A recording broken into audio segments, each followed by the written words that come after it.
माध्यम से सदन का ध्यान बड़े ही महत्वपूर्ण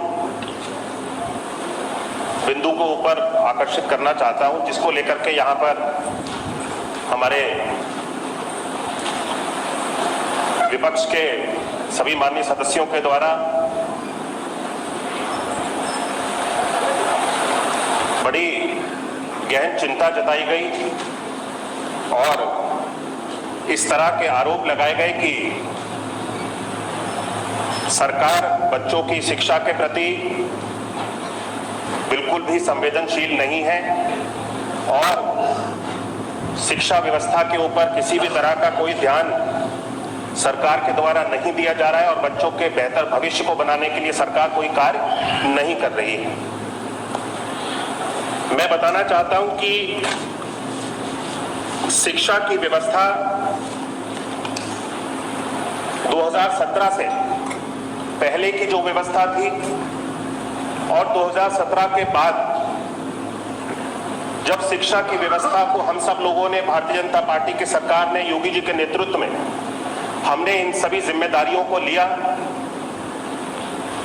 और अपने बदलाव को, जो पूरी तरह से जर्जर व्यवस्था थी, जिस व्यवस्था के अंतर्गत बच्चों के पठन पाठन की कोई व्यवस्था नहीं थी, विद्यालय में बैठ करके जाने के लिए, विद्यालय तक बच्चों को पहुंचाने के लिए और विद्यालय में बैठ करके पढ़ने के लिए जहां कोई व्यवस्था नहीं थी, शिक्षकों की उपस्थिति का कोई हिसाब नहीं था, विद्यालयों में मूलभूत सुविधाओं की कोई बात नहीं करता था, छात्रों के नामांकन के लिए कोई बात नहीं करता था, छात्रों की संख्या को बढ़ाने के लिए कोई बात नहीं करता था और उन्हीं के समय बच्चे शिक्षा से बदहाल रहते थे और प्रदेश में लगभग 3.5 करोड़ बच्चे ऐसे थे जो सपा सरकार के समय 12 से 17 के बीच के शासन में जो शिक्षा व्यवस्था से दूर थे। इस तरह के आंकड़े हैं हमारे पास, जानकारियां हैं, अखबार की कटिंग है। ये वो लोग हैं जो बच्चों के भविष्य के बारे में आज यहाँ सदन में प्रश्न उठा रहे हैं, जिनके समय में मंत्री जी का कोई उत्तर नहीं आ रहा। अब लाल बिहारी जी, माननीय लाल बिहारी जी, लाल बिहारी जी, लाल बिहारी जी, लाल बिहारी जी, नहीं आप बैठ जाइए, गलत बात है। आप कुछ भी बोलेंगे, नहीं आप बैठ जाइए, आप बैठिए, आप बैठिए, आप बैठिए, नहीं टोका टाकी नहीं करेंगे, बिल्कुल टोका टाकी नहीं करेंगे, नहीं नहीं टोका टाकी नहीं करेंगे आप। मंत्री जी बोलिए, आप मंत्री अपनी बात कहिए, आप नहीं चुप रहिए। मानवेंद्र प्रताप सिंह मंत्री जी अपनी बात कहिए आप।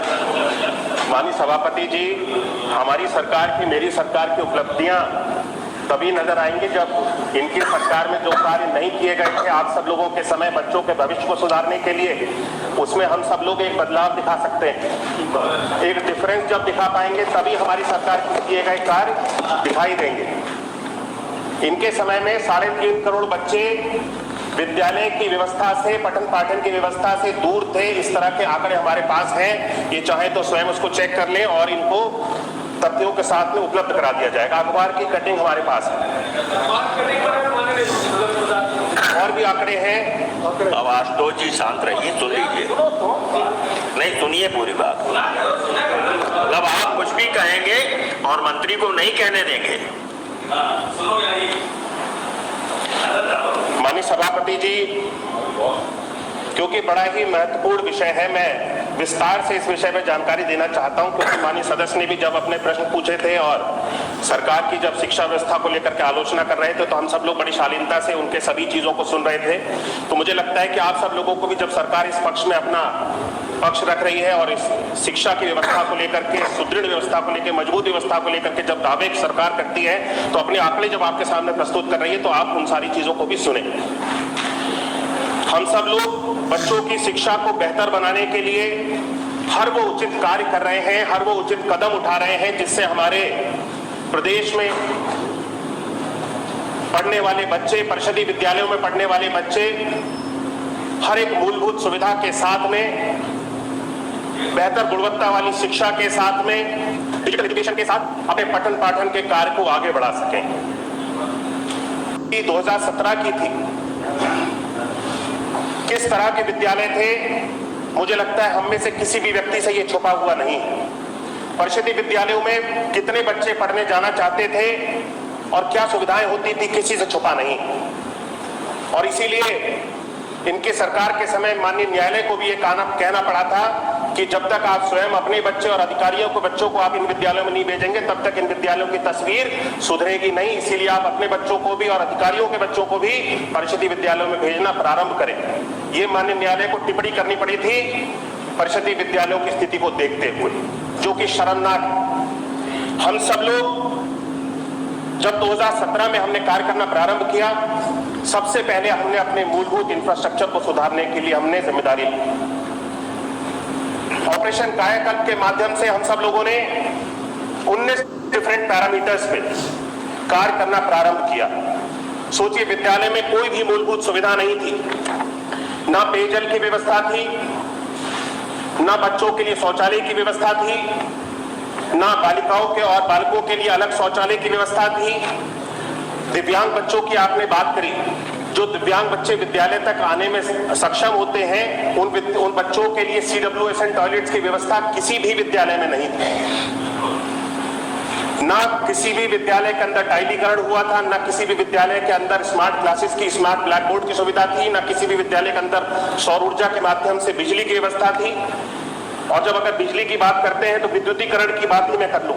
इनके समय में 2012 से लेकर के 17 तक कुल 1708 ऐसे विद्यालय थे जिनके अंदर विद्युतीकरण हो चुका था।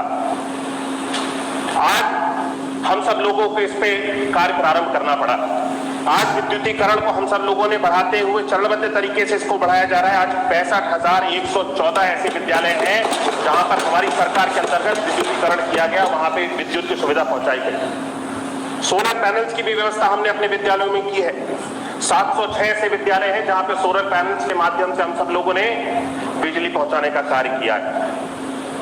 हैंड वॉशिंग की यूनिट कहीं पर भी नहीं होती थी। बच्चे विद्यालय में जाकर के जब मिड डे मील का भोजन ग्रहण करेंगे या बच्चों के अगर हाथ गंदे हो जाए तो बच्चों को हाथ धोने तक की व्यवस्था विद्यालय में नहीं थी। इस व्यवस्था को भी, मल्टीपल हैंड वॉशिंग यूनिट को भी हम सब लोगों ने 1,22,255 विद्यालयों में हैंड वॉशिंग की यूनिट को भी बनाने का कार्य, मल्टीपल हैंड वॉशिंग यूनिट बनाने का कार्य हमारी सरकार ने किया। शौचालय की बात करूं, बालिकाओं के शौचालय 9100 थे, जो कि हमने 53,154 बना दिए।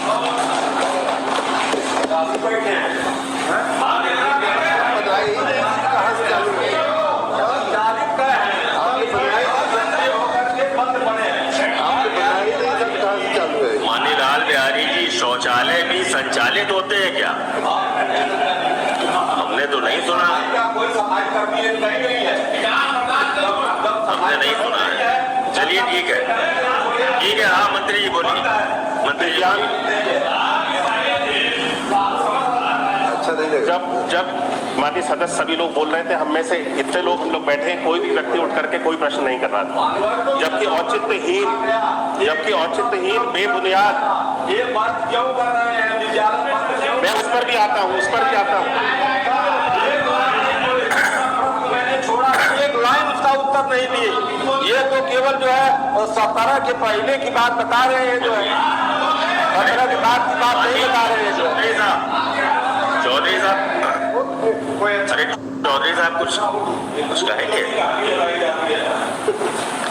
मैं हर एक बिंदु पे आऊंगा, एक भी बिंदु में छूटेगा। सीमित करिए मंत्री जी। मैं इसको, सभी लोगों ने, माननीय सभापति जी बहुत आप विस्तार से बता रहे हैं, वो कह रहे हैं आप कुछ बता ही नहीं रहे हैं। इन्होंने भी विस्तार से पूछा है माननीय सभापति। तो मतलब क्या है? मैं पूरी जानकारी दे रहा हूँ। आप सीमित कर दो। चलिए मर्जर के लिए ही बता देता हूँ। मैं सबसे पहले, आप मर्जर के ऊपर ही मैं आ जाता हूँ। आपको मर्जर के बारे में जानकारी हम सब लोगों से चाहिए। मर्जर की व्यवस्था किसी भी बच्चे की जो शिक्षा का अधिकार है, जिसके लिए माननीय सभी सम्मानित सदस्यों ने चर्चा करी, जो संविधान में आरटी के अंतर्गत बच्चों के लिए शिक्षा का अधिकार की व्यवस्था बनाई गई है। हम किसी भी बच्चे की शिक्षा के अधिकार को हम छीनना नहीं चाहते हैं। किसी भी तरह की इस तरह की कोई मंशा मर्जर को लेकर के विद्यालयों को पेयरिंग करने की सरकार की नहीं थी कि हमें विद्यालयों की संख्या को समाप्त करना है या बच्चों की पहुंच से शिक्षा को दूर करना है। हमने इस मर्जर की प्रक्रिया को केवल और केवल बच्चों की शिक्षा को बेहतर बनाने के लिए, लर्निंग आउटकम को बेहतर बनाने के लिए, ग्रुप लर्निंग, पीयर लर्निंग को बेहतर बनाने के लिए, क्योंकि बच्चे जब एक ग्रुप में बैठ करके पठन पाठन का कार्य करते हैं, कक्षा का वातावरण बनता है। किसी विद्यालय में 15 बच्चे नामांकित हैं, किसी विद्यालय में 20 बच्चे नामांकित हैं, और अगर विद्यालय 1 किलोमीटर की अवधि के अंदर कई विद्यालय बने हुए हैं। कई जगहों पर ऐसा है कि 1 किलोमीटर की अवधि में 2-2, 3-3 विद्यालय बने हुए हैं, और अलग अलग विद्यालयों में किसी में 10 बच्चे हैं, किसी में 15 हैं, किसी में 25 हैं, किसी में 50 हैं। इस तरह के वहां पे छात्रों का नामांकन है और अलग अलग विद्यालय चल रहे हैं और अलग अलग वहां पे शिक्षकों को भी नियुक्त किया हुआ है। इस व्यवस्था को हम सब लोगों ने और बेहतर बनाने के लिए 1 किलोमीटर की अवधि के अंदर और 50 बच्चों से कम संख्या वाले विद्यालयों को मर्ज करने का निर्णय सरकार ने लिया। इन सारी चीजों को स्पष्ट किया गया। इसका फलस्वरूप यह होगा कि एक ही विद्यालय में जब अधिक बच्चे होंगे, अधिक शिक्षक होंगे, तो पठन पाठन का कार्य बेहतर होगा। इसमें ये सारी चीजें भी स्पष्ट कर दी गई कि किसी भी बच्चे को अगर किसी भी क्षेत्र में प्रदेश के विद्यालय पहुंचने में किसी भी तरह की कठिनाई हो रही है, वहां के लोकल चीजों को देखते हुए, वहां की जितनी भी परिस्थितियां हैं उन सभी को देखते हुए, अगर विद्यालय 1 किलोमीटर की अवधि के अंदर भी आ रहा है और बच्चों को पहुंचने में कठिनाई है, तो उस विद्यालय को पेयर नहीं किया जाएगा। इस तरह के स्पष्ट निर्देश दिए गए और पूरी व्यवस्थाएं बना करके लागू की गई। 1 किलोमीटर की अवधि के अंदर भी विद्यालय बुंदेलखंड हो गया। ऐसे हमारे उत्तर प्रदेश में बहुत सारे क्षेत्र हैं जहां पे दूर दराज के इलाकों में जहां पे पहुंच इतनी अच्छी नहीं है और बच्चे विद्यालय में पठन पाठन में जाने के लिए असमर्थ हो सकते हैं। उन सभी जगहों पर यह अलग से निर्णय लिया गया, तो विद्यालय सुचारू रूप से जैसे चल रहे थे उसी तरह से संचालित रहेंगे। ये भी निर्देश दिए गए। जब बच्चे एक विद्यालय में अधिक संख्या में आकर के पढ़ेंगे तो उसके लाभ क्या क्या है, उसके बारे में कोई चर्चा नहीं कर रहा है। हम जब बच्चों को एक जगह पे ला करके पढ़ाएंगे, क्लासरूम लर्निंग बेहतर होगी। बच्चे एक ग्रुप में पढ़ेगा, एक दूसरे से बच्चे डिस्कस करके, समझ करके, चर्चा करके चीजों को समझते हैं, सीखते हैं। ये सारी चीजें बेहतर होंगी। शिक्षक की उपलब्धता उस विद्यालय में, जब 3 विद्यालय 1 किलोमीटर में चल रहे हैं, कहीं पे 2 शिक्षक है, कहीं पे 4 है, कहीं पे 3 है, अगर हम उनको मर्ज कर देंगे तो एक ही विद्यालय में 10 शिक्षक हो जाएंगे। बच्चे भी अधिक हो जाएंगे, 100 से अधिक, 150, 200 की जो सबसे अधिक संसाधन का विद्यालय होगा उस विद्यालय को संचालित किया जाएगा 1 किलोमीटर की अवधि के अंतर्गत। इस निर्णय को किया गया। उससे हमारी कंपोजिट ग्रांट भी हम लोगों को विद्यालय में जो जाती है वो छात्रों की संख्या के ऊपर जाती है। कंपोजिट ग्रांट के बारे में आपको बताना चाहता हूं, जो कि भारत सरकार से हम सब लोगों को